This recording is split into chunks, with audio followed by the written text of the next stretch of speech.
Now, in the US, intentionally, I opened up the market with Garzón from Reserva up. I avoided under $20 because under 15, if you like. It's so cutthroat between Chile and Argentina that we couldn't compete. So we presented the winery further up, and it does really well. We have an outstanding distribution and placements all across the country, and in the States, it's surprising. Normally, for imports wines, the East Coast is more important. It's either Florida or New York.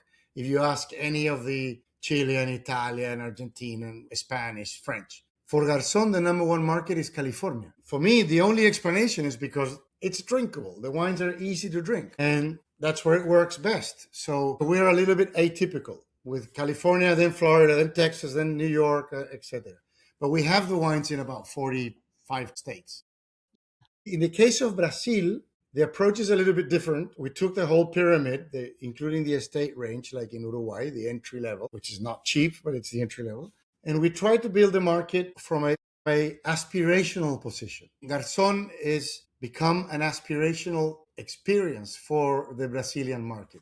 Historically, Brazil is big for Chilean, Italian, Argentinian, Portuguese, French wines. So those are the categories. And to give you an example of the success, we work with La Familia La Pastina, with the company is called World Wine, and Garzón is their number one brand.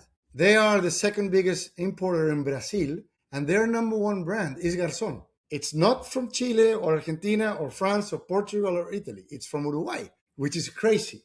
But we've done it in positioning the brand as luxury and positioning the experience as you taste the wine in Brazil, but the invitation is to come and taste it to Uruguay, because we are the best winery distance-wise to anywhere in Brazil. It's a 2-hour flight from Sao Paulo.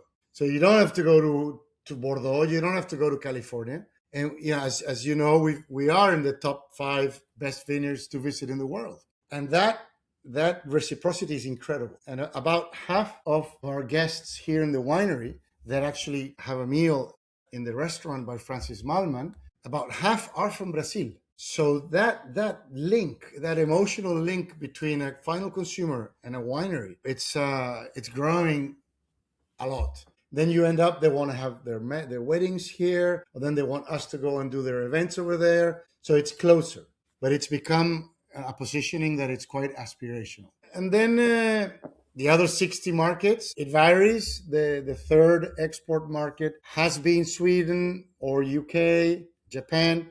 Today is Canada. For us, it's a massive opportunity because you go to Toronto, you go to Montreal, or you go to Vancouver, and you walk in with your premium wines, $150, $80, $50, which are normally a tough placement. And they're desperate because they don't have the Napa wines that were 100, 200, 300, 500. So you go in and you walk away with 5 listings of the premium wines. And in Canada, we're growing 170%.